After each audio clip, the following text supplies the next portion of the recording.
प्रभु यीशु मसीह के मधुर नाम में इस YouTube के आराधना में आप सबों का स्वागत है। आइए वचन के मनन को करने से पहले गवाही को प्रभु की महिमा के लिए हम लोग देखेंगे, सुनेंगे और अपने विश्वास को और उत्साहित रूप से बढ़ाएंगे।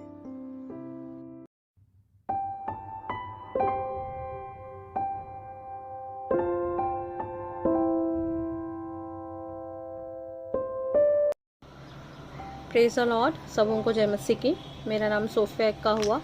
मैं कैथलिक बैकग्राउंड से बिलोंग करती हूँ और आज मैं आप सबों के बीच में अपनी गवाही बताने जा रही हूँ। गवाही बताने से पहले मैं प्रभु का धन्यवाद करना चाहती हूँ कि कैसे प्रभु ने मुझे अद्भुत रीति से मुझे बचाया। मैं आप सबों को यह बताना चाहती हूँ कि मेरा जीवन बिल्कुल अंधकार था। मैं शैतान के हाथ में थी। कैथलिक बैकग्राउंड से बिलोंग करती हूँ, लेकिन कभी विनती प्रार्थना कभी बाइबल में नहीं पढ़ती थी। बस चर्च जाती थी और घर आ जाती थी। समय बीतता गया और मैं हर एक परेशानियों से जूझती गई। मेरे जीवन में नाना प्रकार की परेशानियाँ आने लगी। मुझे खुद नहीं समझ में आने लगा कि मेरे साथ हो क्या रहा है, मेरे साथ इतनी परेशानियाँ क्यों। मेरे ही घर में मेरा मान सम्मान इज्जत घट चुका था। रोज लड़ाई झगड़ा।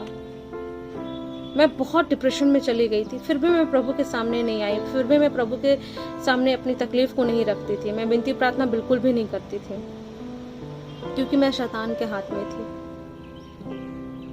जब 2020 में लॉकडाउन पड़ा और मेरी एक सहेली है जिसका नाम आरती कैडी है, उसने मुझे एक वुमेन्स प्रेयर ग्रुप में जोड़ा प्रार्थना करने के लिए। उसने मुझे बताया कि यह ग्रुप प्रार्थना करता है, हर एक महिलाएं इसमें प्रार्थना करती हैं एक दूसरे के साथ। फिर भी मेरे अंदर एक झिझक सी थी। मैं बहुत परेशान थी कि मैं क्या प्रार्थना करूंगी, मैं क्या मांगूंगी, मैं क्या बात रखूंगी। मैं खुद इतना परेशान रहती हूँ तो मैं क्या प्रार्थना करूंगी। मेरे दिमाग में यही था। लेकिन फिर भी उसने मुझे जोड़ा और मैं जुड़ गई। और मेरा पहला प्रार्थना सिस्टर वीना सा के साथ पड़ा और मैं सारी बातें उनको बताई और सिस्टर वीना शाह ने मेरे साथ वचनों के साथ बातचीत किया और मुझे समझाया और बोला कि सारी चिंता प्रभु यीशु पे डाल दो और उन पे विश्वास करो। मैं उनकी बात मानी और अपनी हर एक बातों को प्रभु यीशु के सामने रखा। धीरे धीरे मैं वुमेन्स प्रेयर ग्रुप में बढ़ती चली गई। मेरा विश्वास बढ़ता चला गया। मैं बाइबल पढ़ने लगी। लेकिन फिर मेरे पे शैतान हावी हुआ। मैं कर्जे में दब गई लॉकडाउन की वजह से और मैंने फैसला किया कि मेरा मर जाना बेहतर है। मैं ये तकलीफ नहीं झेल सकती हूँ। इसी बीच में फिर सिस्टर नूतन जॉर्ज से मेरी बातचीत हुई प्रार्थनाओं के द्वारा और मैंने उनको अपनी ये बातें बताई। मैं उनके सामने रोई तो दीदी ने मुझे कहा, सिस्टर सोफिया रो मत। और उन्होंने मेरे साथ वचन के साथ बातचीत करते हुए उन्होंने मेरे साथ प्रार्थना की। मेरा मनोबल फिर से बढ़ाया उन्होंने।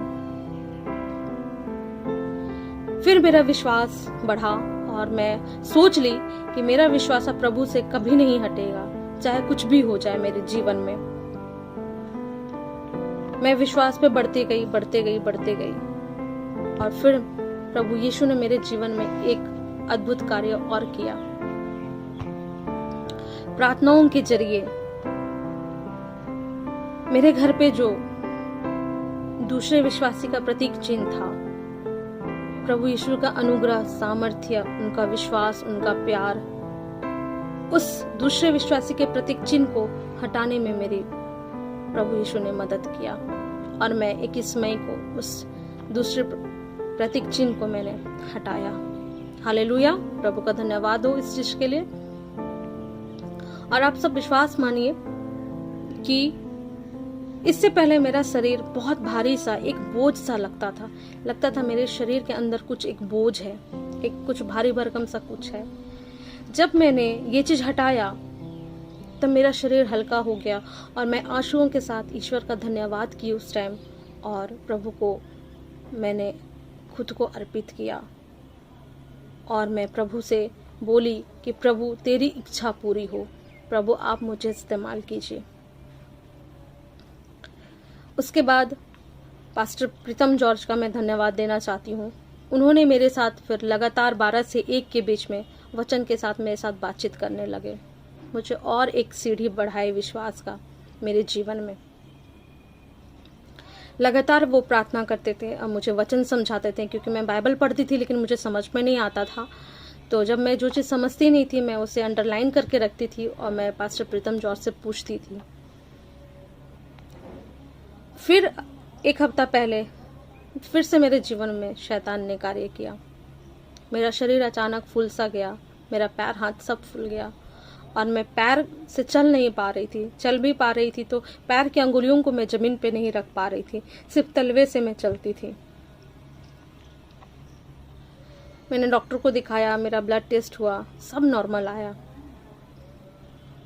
इस बीच में मैं 3 दिन 4 दिन बाइबल को छुई तक नहीं, प्रार्थना तक नहीं की, ना ही वुमेन्स ग्रुप की शाम की भी मैंने प्रार्थना तक नहीं की। लेकिन सिस्टर नूतन जॉर्ज ने वुमेन्स ग्रुप में मेरी प्रार्थना रिक्वेस्ट डाली। सिस्टर वीना शाह ने स्पेशली मेरे पास फ़ोन करके मेरे लिए प्रार्थना किया।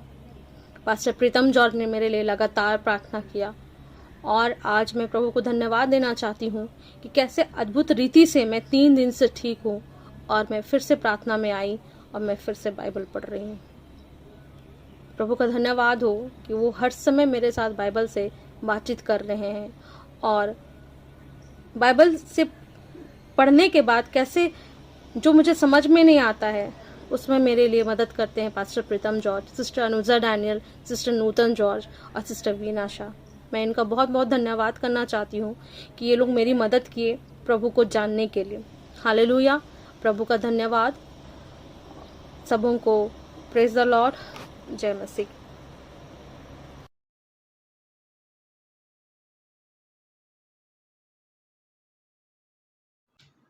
प्रभु का धन्यवाद हो कि परमेश्वर हमारे जीवन को चाहता है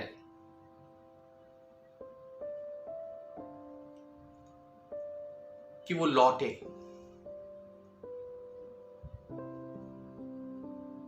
बहुत दूर हम लोग निकल आए हैं और काफी दूर निकल गए हम लोग प्रभु को छोड़कर।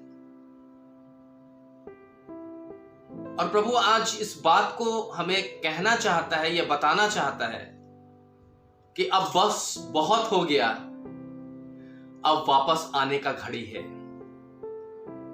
वापस लौटना है। क्योंकि वो वक्त चला गया जो अनुग्रह पर अनुग्रह का था, अर्थात लॉट ऑफ ग्रेस जिसको हम कहते हैं, वो वक्त चला गया। अब लिमिटेड पीरियड ऑफ ग्रेस रह गया, मतलब थोड़े वक्त का अब अनुग्रह रह गया है। और इस थोड़े वक्त के अनुग्रह में हमें प्रभु के पास लौटना है। हाँ मेरे अजीजों, आज आपसे जो मैं बातचीत करना चाहता हूं प्रभु के वचन से, उसका शीर्षक मैंने लिया है लौट आओ। आज मैं 6 खंडों के द्वारा या 6 बिंदुओं के तहत मैं आज प्रभु के वचन से आपको उत्साहित करना चाहता हूं। अगर आप लूका की किताब उसके 15वें अध्याय और उसके 11 से 25 पद को पढ़ेंगे, लूका 15 11 से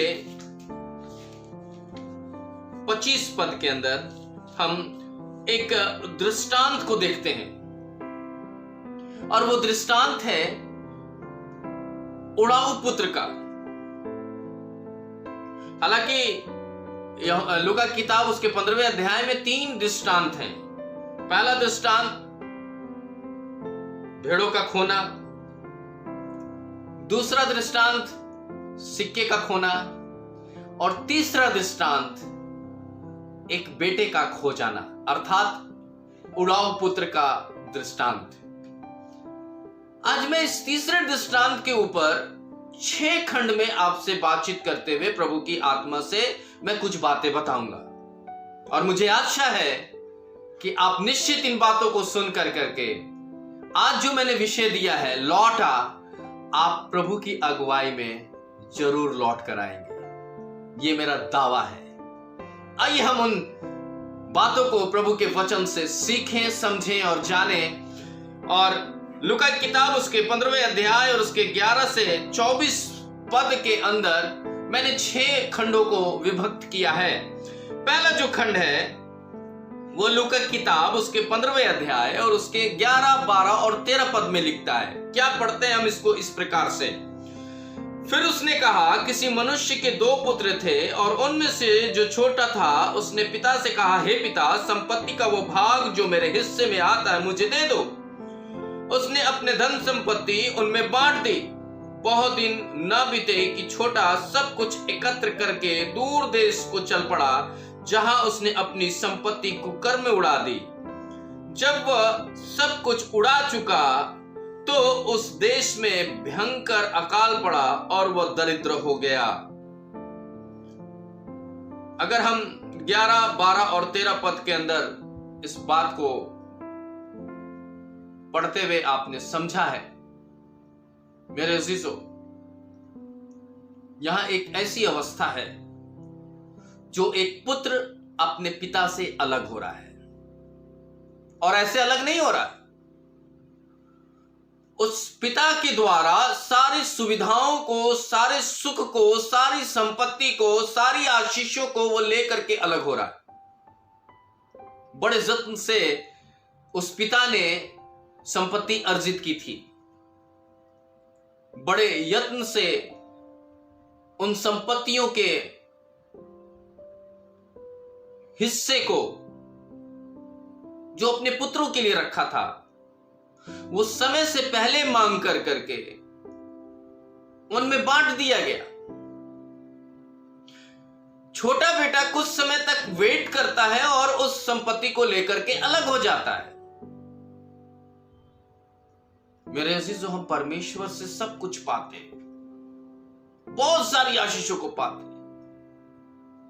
ये दे दो, वो दे दो, ये कर दो, वो कर दो, सब कुछ करते हैं हम लोग, सब प्रार्थना करते हैं, मांगते हैं। परमेश्वर का वचन तो कहता है कि तुम्हारे मांगने से पहले मैं जानता हूं कि तुम्हें किस बात की आवश्यकता है, और वो परमेश्वर हमें देता है, मांगने से बढ़कर देता है।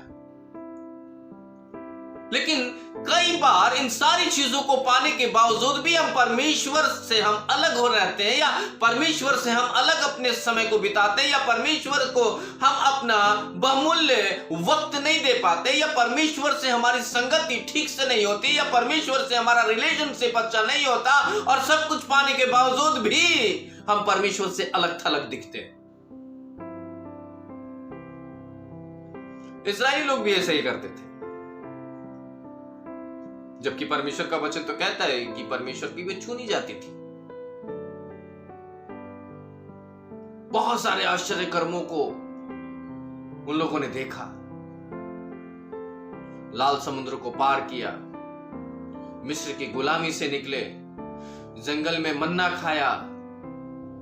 परमेश्वर ने उनकी अगुवाई के लिए कि उन्हें धूप न लगे, वो बादल का छांव उनके ऊपर बना रहा, और रात को कि अंधेरे में वो ठोकर ना खाए, इसलिए वो अग्नि का खंभा बनकर उनके आगे आगे चला। इतना सब कुछ होने के बावजूद भी, सारी आशीषों को पाने के बावजूद भी, एक शक्तिशाली साम्राज्य होने के बावजूद भी, शक्तिशाली लोग होने के बावजूद भी, वो परमेश्वर से अलग थलग अपने जीवन को व्यतीत करने के लिए कई बार परमेश्वर से अलग हुए। कई बार वो कहे कि प्रभु अब तेरा हमारे से कोई नाता नहीं। अगर यिर्मयाह की किताब उसके 3रे अध्याय और उसके 22वें पद को हम पढ़े, यिर्मयाह की किताब और उसके 3रे अध्याय और उसके 22वें पद को, जहां पर इस प्रकार से लिखा है, हे विश्वासहीन पुत्र लौट आओ, मैं तुम्हारी विश्वासहीनता को चंगा करूंगा। देख, हम तेरे पास आए हैं क्योंकि तू हमारा परमेश्वर यहोवा है। परमेश्वर का वचन अपने दास यिर्मयाह के द्वारा इस बात को लिख रहा है, और आज भी यही वो बात है जिसे परमेश्वर चाहता है कि हम परमेश्वर से अलग क्यों, हम परमेश्वर से विमुख होकर कहां चले गए हैं? हमारा अस्तित्व क्या रह गया है? हम किस प्रकार की धार्मिकता को अपनाएं? हम किस तरीके से परमेश्वर को अपना पिता और अब्बा कहते हैं? सब कुछ तो हम परमेश्वर हमें दिया है, सब कुछ तो हम पा चुके हैं। उसकी एक ही ख्वाहिश है, लौट आओ। क्यों भटक रहे हैं हम? क्यों हमारे मन के अंदर यह चल रहा है कि हम परमेश्वर से ही अलग ठीक हैं? इसलिए क्योंकि शैतान ने हमारे मन को बांध रखा है। संसारिक अभिलाषाओं को हमारे सामने इस प्रकार से प्रेजेंट करके रखा है कि हम उसमें बहुत मशगूल हैं और हम अपने दिमाग का जरा सा भी इस्तेमाल नहीं करते कि हमें लौटना अवश्य है। जब हमारे बच्चे हमारे घर में नहीं लौटते हैं तो हमें बड़ी चिंता होती है। कहां है मेरा बच्चा? क्या कर रहा है मेरा बच्चा? कुछ हो तो नहीं गया मेरे बच्चे को? तो सोचिए वो स्वर्गीय पिता हमारे बारे में कितना सोचता है। हालांकि उसकी दृष्टि हम पर होती है, लेकिन फिर भी वो इंतजार करता है कि मेरा बेटा मेरी बेटी मेरे पास लौट आए। नहीं, निकल गए लेकर के। आशीषें मिल रही है, अच्छी बात है। परमेश्वर का अनुग्रह मिल रहा है, अच्छी बात है। परमेश्वर की उन दया को हम प्राप्त कर रहे हैं, अच्छी बात है। परमेश्वर के दूत हमारे चारों तरफ है, अच्छी बात है। लेकिन हम कहां हैं? हम परमेश्वर से अलग क्यों हैं? हम परमेश्वर से अलग जीवन क्यों बिता रहे हैं? इसलिए क्योंकि हमें वो अच्छा लग रहा है, हमें वो संसार और संसार की अवस्था अच्छी लग रही है, इसलिए हम लौटने में देरी कर रहे हैं। लेकिन परमेश्वर कहता है लौट आओ, वक्त रहते लौट आओ। अगर अभी भी नहीं चेतते हो तो नरक का दरवाजा तुम्हारे लिए खुला पड़ा है।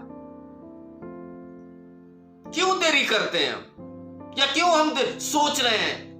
वहीं से तो हम निकले, वहीं से तो हम अलग हुए, वहीं से तो हमने उस परमेश्वर को हे अब्बा हे पिता कहने का अधिकार त्याग दिया है।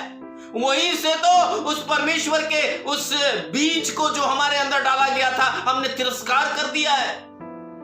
अब शर्म क्यों हो रही है लौटने में? क्या सोच रहे हैं हम? और क्यों सोच रहे हैं?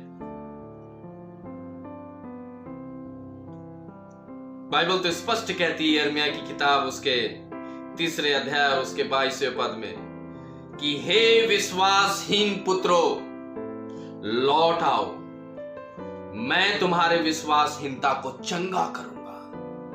कितना प्यार से बुला रहा है वो ना, और बुलाते हुए ये कह रहा है आओ मेरे पास, मैं तुम्हारे अवगुण को दूर कर दूंगा। क्यों भेड़ों की तरह भटक गए हो? क्यों दूसरे के खेत में मुंह मार रहे हो? क्यों रंगरेलियां कर रहे हो? क्यों व्यभिचार कर रहे हो? मेरे से अलग हो गए तो तुम कुछ नहीं कर सकते, कहीं के भी नहीं रह सकते। और इसलिए प्रभु का वचन यिर्मयाह की किताब उसके 3 अध्याय उसके 22वें पद में कह रहा है कि लौट आओ मेरे पास, तुम्हारी विश्वासहीनता को, तुम्हारी बुराई को मैं चंगा कर दूंगा। आपको क्या लग रहा है? क्या प्रतीत होता है आपको? क्या प्रभु के साथ हैं? नहीं। प्रभु के साथ रहने वाले लोग कभी भी अपने मुंह, अपने विचार, अपने कर्म, अपने शब्द, अपनी आंख, अपने चाल ढाल और अपने व्यवहार से परमेश्वर को रुष्ट नहीं करते। तो अभी तक हम कर क्या रहे हैं? हमारा कैसा व्यवहार है? हम किस दिशा में बढ़ रहे हैं? और बढ़ गए हैं तो बहुत दूर तक बढ़ गए हैं और परमेश्वर वेट कर रहा है हमारा और आपका कि हमको लौटना है। लौट आने के लिए वो कह रहा है और कह रहा है कि लौट आओगे तभी मैं तुम्हारे अंदर के अवगुण को दूर कर दूंगा, चंगा कर दूंगा, ठीक कर दूंगा, बेहतर कर दूंगा। वेट कर रहे हैं हम लोग। किस चीज का वेट कर रहे हैं पता नहीं। मुझे लगता है अब इंतजार की आवश्यकता नहीं है, अब हमें लौटने की आवश्यकता है। दूसरा खंड क्या कहता है? लूका की किताब उसका 15वां अध्याय और उसका 14, 15 और 16 पद। लूका की किताब उसका 15वां अध्याय, मैं आगे बढ़ रहा हूं। यहां इस प्रकार से लिख रहा है, जब वह सब कुछ उड़ा चुका तो उस देश में भयंकर अकाल पड़ा, वह दरिद्र हो गया और वह जाकर उस देश के एक नागरिक के यहां काम में लग गया। उसने उसे खेत में सूअर चराने भेजा। उसे बड़ी उत्कंठा हुई कि वह उन फलियों में से जो सूअर खा रहे थे अपना पेट भरे, और उसे कुछ नहीं देता था। यानी स्वामी उसको कुछ नहीं दे रहा है, और जो काम दिया है वो भी बहुत अच्छा काम नहीं है। सोचिए, एक ऐसे इंसान का बेटा जिसके घर के अंदर किसी बात की कमी नहीं है, नौकर है, चाकर है, धन है, संपत्ति है, वैभव है, सुख है, अच्छे खाना है, अच्छा कपड़ा, अच्छा वस्त्र है, सब कुछ बेहतर है, सब चीज अच्छा है, उत्तम है। उसका बेटा उस परमेश्वर से अलग होकर करके दुर्दशा के जीवन को व्यतीत कर रहा है। इजरायली चुने हुए थे, लेकिन जैसे ही नेतृत्व का छाया उन पर से हटा, अर्थात मूसा जब 40 दिन और 40 रात परमेश्वर की संगति में गया, तो जब देखा कि नेतृत्व करने वाले कोई नहीं है, तब वो उस नेतृत्व नहीं करने के एब्सेंस में उन्होंने एक बछड़ा बना करके परमेश्वर की जगह को उस बछड़े को रख दिया और लगे उसके सामने नाचने, गाने, हंसने, बोलने, खेलने, कूदने। क्यों? क्योंकि उनको लगा कि परमेश्वर का नेतृत्व उनके ऊपर से हट गया है। क्या ऐसा हो सकता था कि परमेश्वर का नेतृत्व इस्राएल के ऊपर से हट जाए, जो तो चुने हुए लोग थे? और दंड क्या मिला? दंड बहुत भयानक मिला। उसको चूर दिया गया, उस सोने के बछड़े को चूर दिया गया। जो लोग बाल के पुजारी बन चुके थे उनको हलाक कर दिया गया, उनको दंडित किया गया। सोचिए, जब चुनी हुई प्रजा को परमेश्वर दंड दे सकता है, तो हम और आप जो उससे अलग जीवन बिता रहे हैं, हमको और आपको दंड क्यों नहीं मिलेगा? दंड से बचना चाहते हैं ना, तो लौट आइए। बहुत हो गया, बहुत लंबी दूरी तय कर ली आपने, बहुत ऊंचा उड़ान उड़ लिया आपने।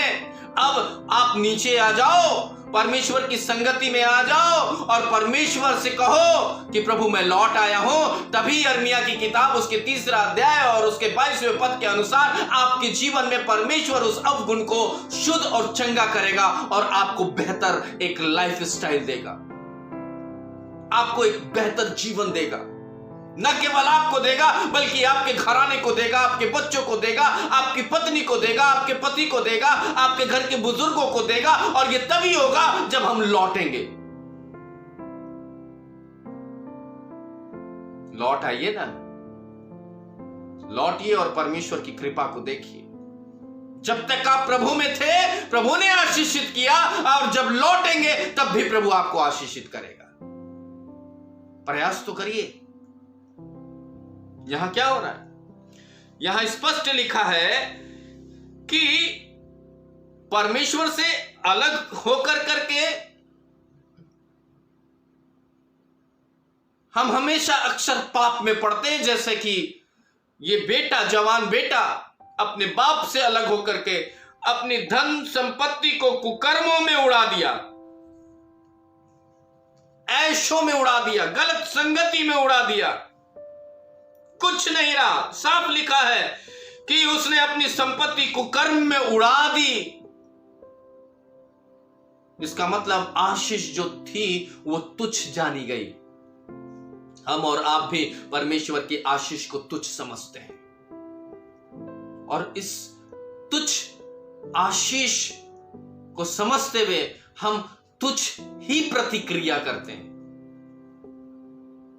आप सोचते हैं ना कि हम दान देने वाले लोग हैं। नहीं, हम और आप ये सोचते हैं ना कि हम प्रार्थना करने वाले हैं। नहीं, हम और आप ये सोचते हैं ना कि हम आराधना करने वाले लोग हैं। नहीं। क्यों जानते हैं मैं ऐसा क्यों बोल रहा हूं? क्योंकि हमारा मन पवित्र नहीं है।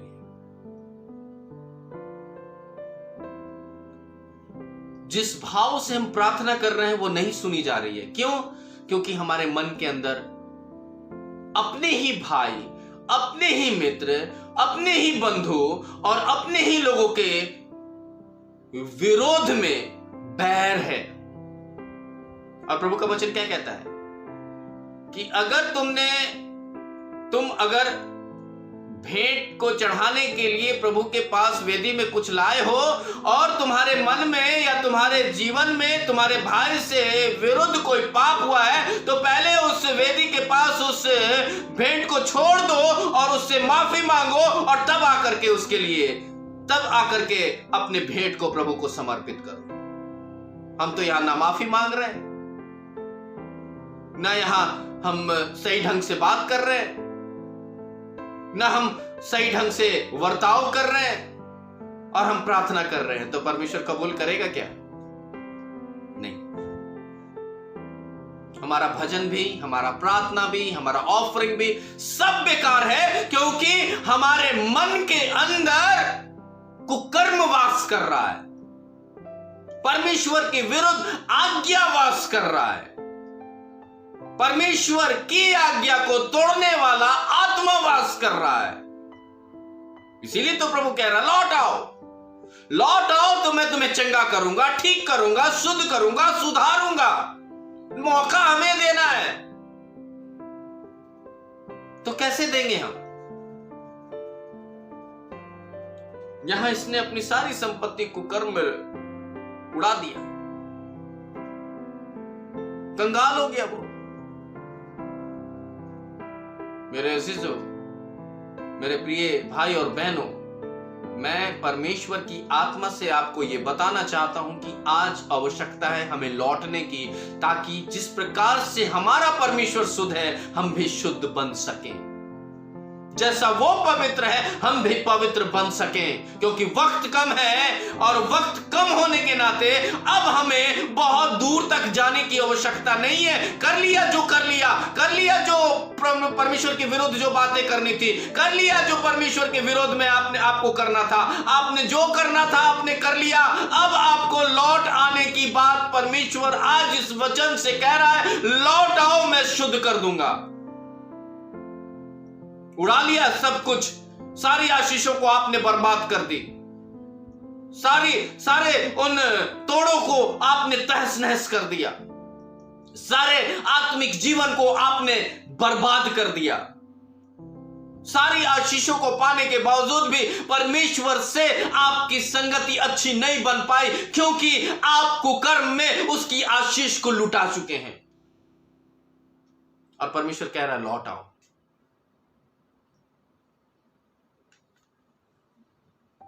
काम भी क्या कर रहा है? ये सुअर चराने का काम कर रहा है। कितना तुच्छ काम, कितना गिरा हुआ काम। आज आपको और हमको कोई बोल दे सुअर चराने के लिए, और जो वो खा रहा वो खाइए, आप करेंगे क्या आप ऐसा? कहेंगे मर जाना अच्छा है, पर ऐसा काम करना मेरे लिए उत्तम नहीं है। नहीं करेंगे आप। ये घृणित काम करने के लिए विवश हो गया। और जब हम परमेश्वर से अलग होते हैं और आशीषें चली जाती हैं, तो हम भी ऐसा ही घृणित काम करने लगते हैं, क्योंकि अब मजबूर हो चुके हैं हम। आशीषें चली गई हैं, अशांति ही अशांति है, मन व्याकुल है, करें तो क्या करें? और आज परिस्थिति यही है मेरे अजीज भाई और बहनों, कि हम विवश हैं कि हम ऐसे काम को कर रहे हैं जो परमेश्वर के योग्य नहीं है। क्या परमेश्वर हमको ऐसे हालात में रखना चाहता है? क्या परमेश्वर हमको ऐसे दुर्दशा में रखना चाहता है? उसने तो अपनी समानता में बनाया, तो फिर हम ऐसी दुर्दशा को क्यों एक्सेप्ट कर रहे हैं? झूठ बोलना है ही है, पाप करना है ही है, व्यभिचार करना है ही है, आंखों में लोलुपता है ही है, अभिलाषा है ही है, दूसरों की धन संपत्ति का लालच है ही है, दूसरों के बारे में हम बुरा सोच ही रहे हैं, पियक्कड़पन, नशा और भयानक भयानक बुराइयां हमारे जीवन के अंदर है ही है। आखिर इस दुर्दशा का अंत कैसे होगा? जब तक हम लौटेंगे नहीं, तब तक इस दुर्दशा का अंत नहीं होगा। साफ कहता है, लौट आओ मैं चंगा कर दूंगा। क्यों दुर्दशा सहना? और तब क्या होता है? और तब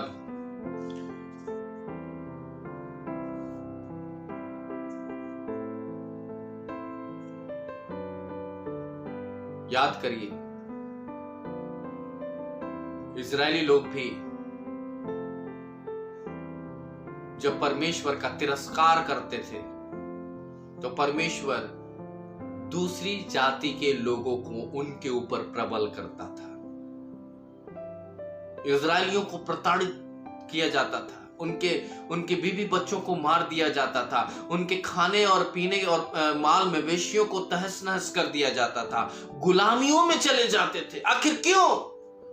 क्या वो सर्वशक्तिमान परमेश्वर उस समय नहीं था? उनके साथ था, लेकिन उनके कुकर्म के कारण परमेश्वर उनको त्याग देता था। और याद कर लीजिए कि परमेश्वर हमको और आपको भी, अगर हम अलग रहेंगे तो हमको भी त्याग देगा। अभी वक्त है कि वो कह रहा है लौट आओ। वो भी वक्त चला जाएगा जब कहेगा मैं तुझे नहीं जानता कि तुम कौन हो। क्या करिएगा? क्या करिएगा उस वक्त को? अब इस वक्त को अगर हम और आप नहीं समझेंगे तो कभी नहीं समझ पाएंगे। जब परमेश्वर इजरायलियों को दंडित कर सकता है तो हमको और आपको क्यों नहीं दंडित कर सकता है? करेगा। जब दाऊद एक पाप के कारण दंडित हुआ तो सोच सकते हैं, जबकि वो तो चुना हुआ, परमेश्वर का चुना हुआ था, अभिषिक्त था, जब उसने परमेश्वर से अलग होकर के व्यभिचार किया तो उसके जीवन में भी दंड आया। तो हम और आप कैसे नहीं दंड को सह पाएंगे? हमें भी उस दंड को पाना होगा, हमें भी उस दंड से होकर के गुजरना पड़ेगा। अगर हम चेतते हैं नहीं तो, अगर हम पश्चाताप नहीं करते हैं तो। क्या लिखा है? परमेश्वर के तीसरा खंड जो है वो है परमेश्वर के सामने पश्चाताप और एक संकल्प। अगर आप लूका की किताब उसके 15वें अध्याय और उसके 17, 18 और 19 पद को पढ़ते हैं तो वहां लिखा है, परंतु जब वो होश में आया, अब उसको होश आ रहा है। क्या होश आ रहा है? अब इस उड़ाऊ पुत्र को, जो परमेश्वर की आशीष से अर्थात अपने पिता के उस सुख और समृद्धि से अलग हुआ था, उस पिता के स्नेह से अलग हुआ था, अब उसको होश आ रहा है। क्या होश आ रहा है? अब उसको होश आया। उसने कहा, मेरे पिता के कितने ही मजदूरों को पेट भर भोजन मिलता है, पर मैं यहां भूखा मर रहा हूं। अब उसको ये होश आ रहा है, अब ये उसको समझ में आ रहा है। मेरे अजीजों, हमको भी और आपको भी होश आने का वक्त है। अब हमको भी चेत जाने का वक्त है। अब हमें भी अपने मन को कहने की बात है, हृदय को कहने की बात है, बहुत हो चुका, बहुत दुर्दशा हो गया, बहुत कुकर्म कर लिया, बहुत सारे गुनाह को कर लिया। अब हमको परमेश्वर के पास लौटना है। और लौटेंगे कब? जब हमें होश आएगा। परमेश्वर की आत्मा आपको झकझोर रही है, होश में आओ, जाग जाओ, बेहोशी को त्यागो, खुमारी को त्यागो, लौट आओ। ये उड़ाऊ पुत्र को होश आ रहा है। क्या कर रहे हैं हम? ये सुअर चरा रहे हैं? क्या कर रहे हैं हम? ये मेरे लायक काम तो है ही नहीं। और जब ये बोध होगा मेरे अजीजों, तब हमारे सामने ये बात आएगी कि हमारे परमेश्वर के पास आशीषों की कमी नहीं है। और तब होश आने के बाद सबसे पहली बात यह होगी कि हमें यह महसूस होगा कि हमारे परमेश्वर के पास किसी भी भली वस्तु की कमी नहीं है। और उसने कहा है, अपने मुंह पसार मैं तेरे मुंह को भर दूंगा। अगर विश्वास करता है और प्रार्थना करता है तो तेरे विश्वास रूपी उस प्रार्थना को सुनी जाएगी। तो क्या कर रहे हैं हम अभी तक? क्यों होश गवा बैठे हैं? क्यों खुमारी में है? क्यों मदहोशी में है? क्यों नहीं लौटने के लिए सोच रहे हैं? अब क्या आपको चाहिए?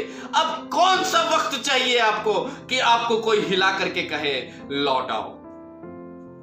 अब समय नहीं है। होश में आइए, होश में। ये उड़ाऊ पुत्र जब होश में आया तो उसने कहा, मेरे पिता के घर में बहुत सारे मजदूर हैं जिनको पेट भर खाना मिलता है और मैं यहां भूखा मर रहा हूं। अब होश में आया ये। परमेश्वर ऐसे ही चाहता है आपसे। परमेश्वर यही चाहता है आपसे। रियलाइज करें आपको ये महसूस हो। क्या महसूस हो? ये क्या कहता है? ये यहां पर क्या कर रहा है? 18 पद में लिखता है, मैं उठकर अपने पिता के पास जाऊंगा और उससे कहूंगा, हे पिता, मैंने स्वर्ग के विरोध में और तेरी दृष्टि में पाप किया है। अब यहां इसके मन में होश आने के बाद मन के अंदर पश्चाताप का भाव आ रहा है। होश में आ जाओ, पश्चाताप कर लो, क्योंकि मेरे प्रभु के पास रहने के बहुत सारे स्थान हैं जहां उसने ये वायदा किया है कि मैं आऊंगा और तुम्हें अपने साथ ले जाऊंगा, ताकि जहां मैं रहूं वहां तुम भी रहो। अगर ऐसा ना होता तो मैं कह देता कि मेरे लिए जगह नहीं है या तुम्हारे लिए जगह नहीं है, बल्कि मैं ये कहता हूं कि मैं तुम्हारे लिए जगह तैयार करने जाता हूं। इसका मतलब कि उस परमेश्वर के पास हमारे लिए इफरात जगह है, खूबसूरत जगह है, अलौकिक जगह है, स्वर्णीय जगह है, और वहां हमको परमेश्वर रखना चाहता है। और हम नालायक होकर करके उसके इस अलौकिक योजना से अपने आप को बार बार अलग करते हैं। अब लास्ट ये मौका है कि खुदावंद ये कह रहा है कि लौट आओ, मैं तुम्हारे इस जो अनआज्ञाकारिता का जो भाव है, जो तुम्हारे भागने का जो भाव है, उसको मैं ठीक कर दूंगा। और उड़ाऊ पुत्र को जब ये समझ में आया, मेरे अजीजों, हमको और आपको भी ये समझ लेने की आवश्यकता है। हमें भी ये महसूस करने की आवश्यकता है। अब वक्त नहीं है, होश में आने का समय है, होश में आना है, पश्चाताप करना है। क्या करना है? कि मैं लौटूंगा अपने बाप के पास, मैं लौटूंगा अपने अब्बा के पास, मैं लौटूंगा अपने स्वर्गीय पिता के पास।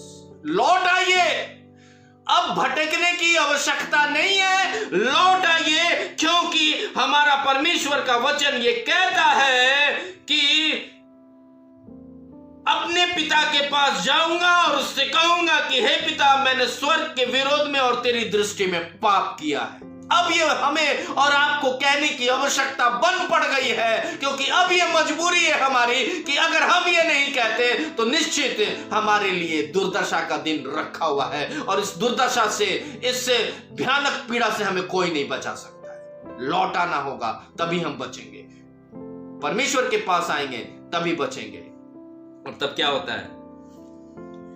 अगर आप प्रेरितों के काम उसका 3रा अध्याय और उसके 19 पद को पढ़ें, प्रेरितों के काम उसके 3रा अध्याय और उसका 19वां पद क्या कहता है, देखिएगा।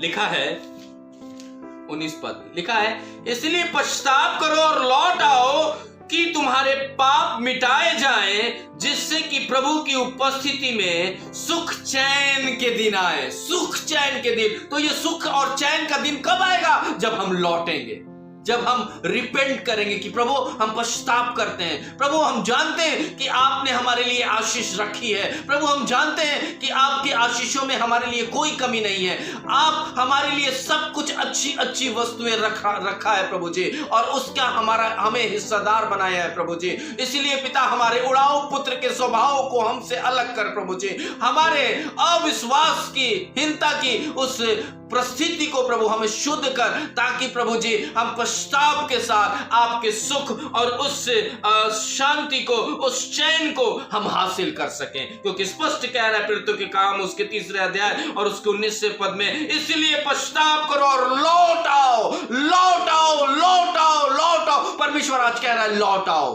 कहां हैं हम, किस जगह पर हैं हम, कहां खड़े हैं हम? लौट आओ। लौटिएगा तभी सुख चैन के दिन वापस लौट के आएंगे, अन्यथा जिस कुकर्म और जिस अधर्म के भागी बनकर अभी तक हम चले जा रहे हैं, वहां से लौटना फिर मुश्किल हो जाएगा।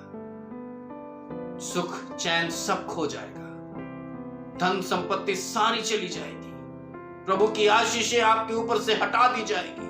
सबसे बड़ी बात, सबसे बड़ी आशीष परमेश्वर का अनुग्रह आपसे उठा लिया जाएगा। और फिर क्या होगा? फिर क्या होगा? वक्त रहते लौट आने की प्रेरणा पाने के लिए आज प्रभु का वचन आपको उत्साहित करता है। आगे क्या कहता है? 4था खंड, लौटना और परमेश्वर के द्वारा हमें अपनाना। लौटना और परमेश्वर के द्वारा हमें अपनाना। क्या हो रहा है? लूका किताब उसका 15वां अध्याय और उसके 20वें पद में क्या लिखता है? लिख रहा है, लूका किताब उसका 15वां अध्याय और उसका 20वां पद में लिख रहा है, वह उठकर अपने पिता के पास चला आया, परंतु जब वह अभी दूर ही था तो उसके पिता ने उसे देखा और उस पर तरस खाया, अतः उसने दौड़कर उसे गले लगाया और चूमा, प्यार किया, बेइंतहा प्यार किया। वो ये नहीं देखा कि मेरा बेटा गंदा है, वो ये नहीं देखा कि मेरा बेटा किस परिस्थिति में है, वो ये नहीं देखा कि इसके कपड़े फट चुके हैं, वो ये नहीं देखा कि इसकी दाढ़ी बढ़ गई है, वो ये नहीं देखा कि उसके नाखून बढ़े हुए, वो ये नहीं देखा कि वो इस सुअर के चराने के गंदे काम को करके आ रहा, वो ये नहीं देखा कि मेरे बेटी की परिस्थिति क्या है, बस वो ये देखा कि मेरा बेटा मेरे पास आ गया है और गले लगाकर उसको चूम लिया। प्रभु आज आपको चूमना चाहता है, प्रभु आज आपको गले लगाना चाहता है। वो आपके ऊपरी ढांचे को नहीं देख रहा, वो आपके अंतर आत्मा को जांच करके आपको कह रहा है कि मेरा बेटा मेरे पास आ गया, मेरी बेटी मेरे पास आ गई है।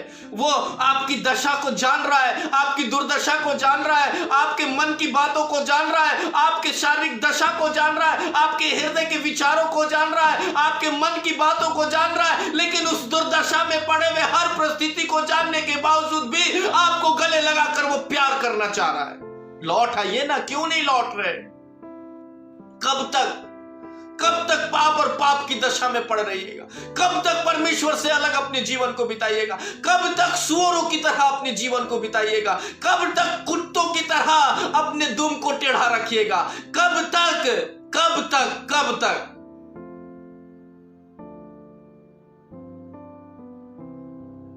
कब तक? लौट आने का वक्त आ चुका है। लौट आने का वक्त आ चुका है। वचन कहता है, कुत्ता अगर उल्टी करता है उसी के पास लौट करके फिर उसे खाता है। वक्त चला गया मेरे अजीजों, पाप करने के बाद, पाप से विमुख होकर फिर पाप के पास लौटना, ये हमें छोड़ना पड़ेगा, ये हमें त्यागना पड़ेगा। अपने मन में दृढ़ संकल्प करके, पश्चाताप कर करके परमेश्वर के पास लौटना पड़ेगा। वरना आप जानते हैं, सुअर गंदगी में रहना पसंद करता है और कुत्ता अपने छांट के पास वापस जाना पसंद करता है। कहीं हमारा हाल ऐसा ही तो नहीं है? कहीं हमारी दशा ऐसी तो नहीं है? वो तो आपको सीने से लगाकर प्यार करना चाहता है, छूमना चाहता है। क्यों उस प्यार को आप तिरस्कार कर रहे हैं? क्यों उस प्यार को नहीं समझ रहे हैं? क्यों उस परमेश्वर के स्नेह को आप अपने आंख से ओझल कर रहे हैं, नहीं समझ में आ रहा है कि आप क्या कर रहे हैं, तो परमेश्वर से कहिए कि मुझे समझाए।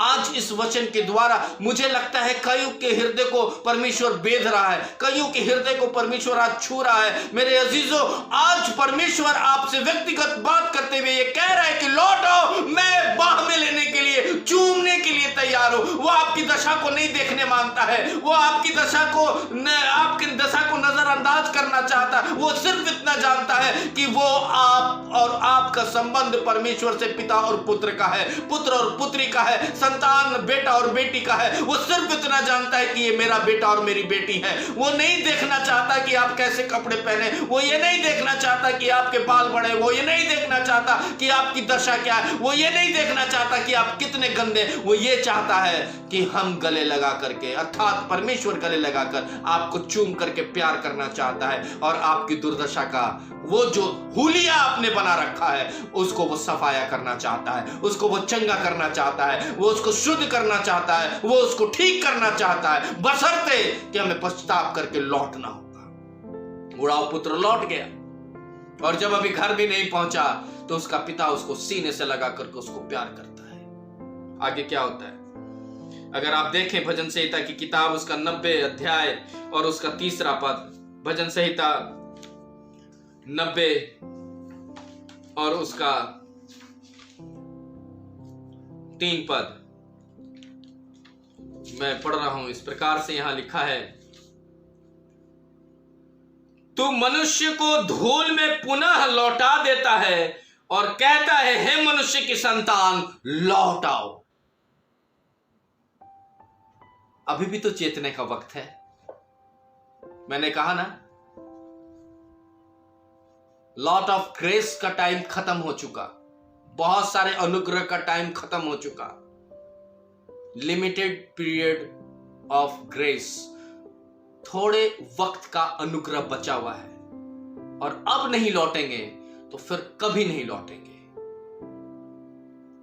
वो पिता कितना निराश होगा ना, अगर उड़ाऊ पुत्र उसके पास नहीं लौटता तो पिता उसको गले लगाकर चूम नहीं सकता था, लेकिन वो लौटा तो उसको गले लगाकर चूमा, प्यार किया। केवल चूमा और प्यार करने तक ही नहीं सीमित रहा। देखिए क्या लिखा है, लिखा है कि परमेश्वर के सामने पाप स्वीकारना और पश्चाताप करना यहां पर यह सिखाया गया है। जैसा कि लूका किताब उसका 15वां अध्याय और उसके 21वें पद में हम पढ़ते हैं, क्या लिख रहा है? लिख रहा है, पुत्र ने उससे कहा, हे पिता, मैंने स्वर्ग के विरोध में और तेरी दृष्टि में पाप किया है, मैं अब तेरा पुत्र कहलाने के योग्य नहीं हूं।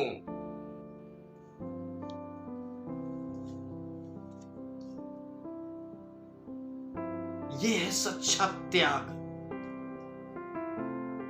ये है सच्ची पश्चाताप की भावना। हम अभी तक क्या कह रहे हैं? हमने अभी तक क्या कहा है? और जो कहा है वो सुना क्यों नहीं गया है? क्योंकि हमने सच्चा पश्चाताप नहीं किया है। यहां तो इस उड़ाऊ पुत्र ने एक ही बात कह दी कि हे पिता, मैंने तेरी दृष्टि में और स्वर्ग के विरोध में पाप किया है, अब मैं तेरा संतान होने के लायक नहीं हूं। क्या ऐसा पश्चाताप किया है आपने? लौटेंगे तब तो पश्चाताप करेंगे, लौटेंगे तभी तो यह कहने का मौका मिलेगा, लौटेंगे तभी तो वो प्यार और स्नेह मिलेगा, लौटेंगे तभी तो सुख और चैन मिलेगा, लौटेंगे तभी तो आपके शरीर पर धूल जो पड़े हुए उसको प्रभु साफ करेगा। लौटिएगा तभी तो। यिर्मयाह 3:14 में क्या कहता है? हे विश्वासहीन लड़कों, लौट आओ, यहोवा की वाणी है, क्योंकि मैं तुम्हारा स्वामी हूं। मैं तुम्हें नगर में से एक और परिवार में से 2 को लेकर सियोन पहुंचा दूंगा। आप अकेले नहीं, आप जब परमेश्वर के पास आएंगे, लौटेंगे, तो परमेश्वर आपके साथ आपके घराने पर भी उद्धार लाएगा, आपके बच्चों पर भी उद्धार लाएगा, आपके परिवार में भी उद्धार आएगा। लौटेंगे तब तो। कहां है ये आप समझिए और आपकी आत्मिक दशा समझे। आप कहां हैं? है कहां जहां कि आपको लौटना है? और लौट रहे हैं तो कैसे लौट रहे हैं?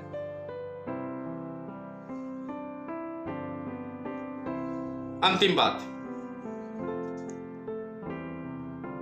छठवीं बात, मेल मिलाप और आनंद। लूका की किताब उसका 15वां अध्याय और उसके 22 और 23 और 24 पद में क्या कहता है? परंतु पिता ने अपने दासों से कहा, अच्छे से अच्छा वस्त्र शीघ्र निकल लाओ, उसे पहनाओ और उसके हाथ में अंगूठी, पांव में जूतियां पहनाओ और एक मोटा बछड़ा लाकर काटो कि हम खाएं और आनंद मनाएं, क्योंकि मेरा पुत्र मर गया था अब जीवित हो गया है, वो खो गया था अब मिल गया है। और वे आनंद मनाने लगे। लौटिएगा तब तो आनंद में शरीक होइएगा। लौटिएगा तभी तो परमेश्वर के स्नेह को पाइएगा। लौटिएगा तभी तो उस परमेश्वर की विरासत में आपको अधिकार मिलेगा। वरना जिस विरासत को आप लेकर के अलग हो गए ना, वो विरासत आपको दोबारा मिलने वाली नहीं है, क्योंकि आप लौट नहीं रहे। और तब लूका किताब उसका 15वां अध्याय और उसका 10वां पद क्या कहता है? लूका किताब उसका 15वां अध्याय और 10वां पद में भी यही कहता है, मैं तुमसे कहता हूं किसी प्रकार एक मन फिराने वाले पापी के लिए भी परमेश्वर के स्वर्गदूतों की उपस्थिति में आनंद मनाया जाता है। लौटिए ना, लौटिए और आनंद को देखिए। आप निराश क्यों हैं? आप दुखित क्यों हैं? आप पीड़ा में क्यों हैं? आपका परिवार क्यों दुखित है? आप और आपका परिवार क्यों अशांत है? आप और आपका परिवार क्यों अभी दुख और पीड़ा को सह रहा है? क्योंकि आपने अभी तक लौटने का मन नहीं बनाया है। आप लौटिएगा, आपके साथ पूरा घराना लौटेगा और प्रभु के आनंद में आप और आपका घराना पाया जाएगा। प्रभु आप सबको आशीष दे। लौटिए, आशीष की विरासत पाइए और स्वर्गीय उपस्थिति में आनंद को महसूस करिए। प्रभु आप सबको आशीष दे। प्रार्थना करेंगे। अनुग्रहमय जीवित सामर्थ्य प्रभु, हम आपका धन्यवाद करते हैं इस वचन को बोलने के लिए, सामर्थ्य देने के लिए, और जो बातें आप मेरे द्वारा होकर के बताना चाहते थे प्रभु, उनको मैंने आपके बेटे और बेटियों को पहुंचा दिया है। हृदय से बात करिए, लौटने के लिए प्रेरणा दीजिए, ताकि वो लौटे और आपके आनंद में, आपकी सुख शांति में और आपकी आशीष में पाए जाए। और प्रभु हम अकेले नहीं बल्कि हमारा घराना भी उस आशीष का हकदार बनने पाए। धन्यवाद करते मेरे राजा कि आपने प्रार्थना सुनी। यीशु मसीह के नाम से इस विनती को मांगते हैं, दया से सुने और स्वर्ग राज में इस निवेदन को ग्रहण करें। आमीन। हे हमारे पिता, तू जो स्वर्ग में है, तेरा नाम पवित्र माना जाए, तेरा राज आवे, तेरी इच्छा जैसे स्वर्ग में पूरी होती है वैसे पृथ्वी पर भी हो। हमारे प्रतिदिन की रोटी आज हमें दे, और जैसे हमने अपराधियों को क्षमा किया है, तू हमारे अपराधों को क्षमा कर। हमें परीक्षा में न डाल बल्कि बुराई से बचा, क्योंकि राज, पराक्रम और महिमा सदा तेरी है। आमीन। हमारे प्रभु यीशु मसीह का प्रेम, अनुग्रह, दया और शांति हम प्रत्येक विश्वासी जनों पर जो इस वचन को सुने हैं उनके जीवन पर जब तक प्रभु यीशु मसीह ना आ जाए युगान युग होती रहे। आमीन, आमीन और आमीन। सबको जय मसीह की। प्रभु आप सबको आशीष दे।